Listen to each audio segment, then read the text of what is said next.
Hey everybody, welcome back to Tech Tip Tuesday with the Tech Ninja. I am your host, Kat Milner, the Chief Tech Ninja of Simplify Your Tech. This week, we're following on from what we did last week, which is all about your digital declutter, becoming more organized, having things be more simple so that you can find things more easily, and just generally make your life more simple, easy, productive, and a lot less stressful. So let's start with the biggest bugaboo that people talk to me about, which is your email inbox. I have had times where I've had over 20,000 emails sitting in my inbox. I know some people who have had over 50,000. And I don't know about you, but that just really stresses me out and sounds incredibly overwhelming. So there are a few steps that you can take. The first one, unsubscribe. If you're not interested or you just don't care anymore, unsubscribe. Stop getting the emails.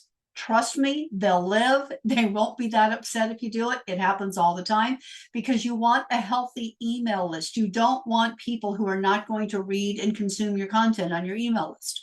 So go ahead and unsubscribe.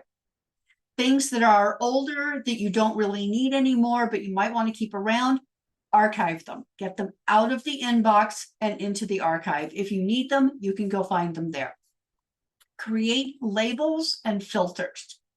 So I have rules on my emails that certain emails from certain people or certain subjects go into a folder in my email. And that makes so that if I know that if I need to action something, I go to this particular folder. If I need to see something from a certain person, it goes into a particular folder. That way, it really helps keep my inbox clean. The other thing is don't be afraid to delete emails and go into folders and delete things that are ancient history that you're never going to look at again, because that all takes up space on the server.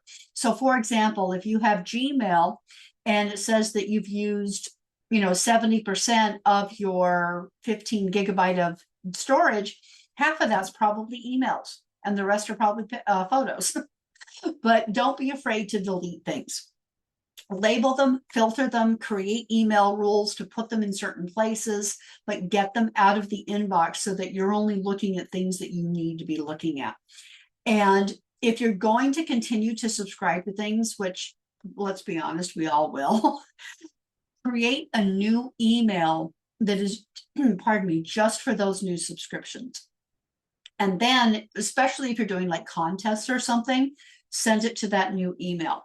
Go and check that once a day, a couple of times a week. That way you're staying up with things, but it's not overwhelming you when you need to be most productive. You can take your time and look at that.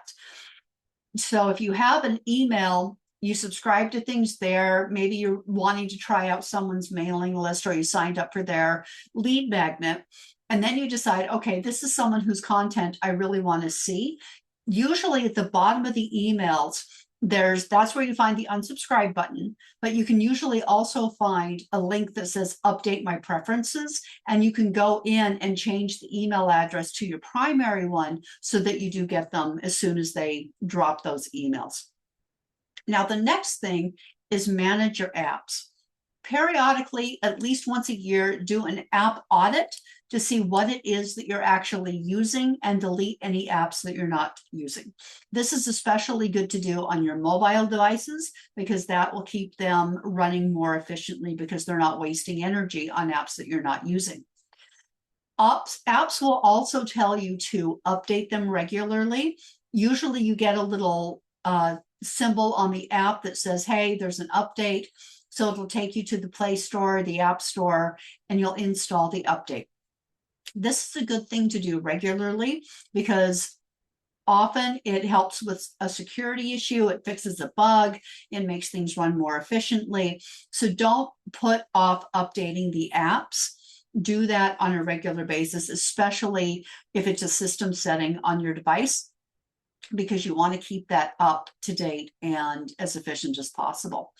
Organize things into groups. We touched on this last week, that if you take things that are similar, for example, all of the apps for your streaming services, and put them in a folder together, it cleans up the main screen, your desktop, and you know where to find them, so that you're not having to waste time going looking and searching for things. It's also a good idea to clear the cache periodically. On your desktop and laptop, this is your browser cache. There's different ways to do it for different things, but most of us, I think, these days use Chrome. Upper right-hand corner, the 3 little dots, clear browsing data. That's simple. You will probably have to log in again, so just keep that in mind, that if you're in the middle of something, you might want to wait. But if things are not loading properly, first thing, try clearing the cache. The disk cleanup and defrag on your desktop and laptop, doing that periodically is a great idea. On Macs, you can do that through Finder.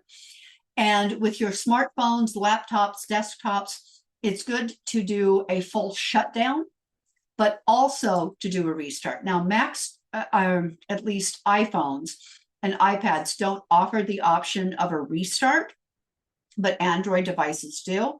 So if your device offers both shutdown and restart, it's a good idea to do that periodically, because it actually resets different parts of the computers.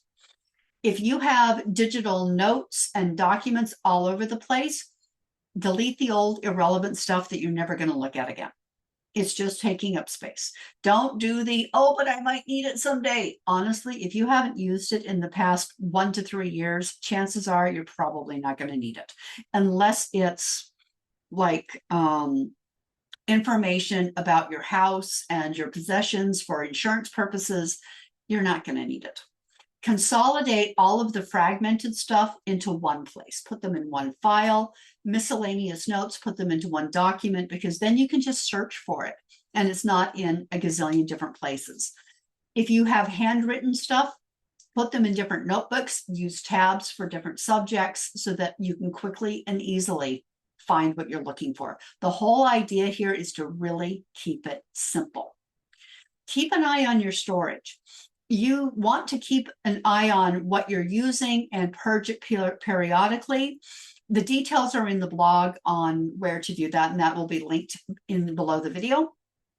But you can just look at your, okay, for example, I was realizing, you know what, I've got a lot of Zoom recordings, and some of them I don't need, but a lot of them I really want to keep, but I don't have to keep them right on my computer. I can put them on a hard drive. So I spent the better part of a day backing up a lot of my Zoom files onto an external hard drive, so that I have it when I need it, but it freed up a lot of space on my computer, which is now running a lot better and faster. So decluttering is a process, and it's a habit. If you get onto a decluttering schedule, you're going to stay on top of things. So daily, get your desktop and your email inbox. Weekly, your downloads and files. Monthly, back up and clean your storage. Get rid of the crap that you no longer need. Make sure that the stuff that you do want is organized and easy to find. And quarterly, audit your devices and your cloud storage. But the main thing is to keep it simple.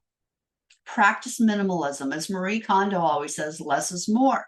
Focus on the things that you actually need. So maybe instead of them bringing you joy, just, do I actually need this? And get in the habit of instantly organizing so that it doesn't build up again. So if you can get in the habit, so once you get down to manageable inbox, or even that golden goal of inbox 0, do it daily so that it doesn't start backing up again.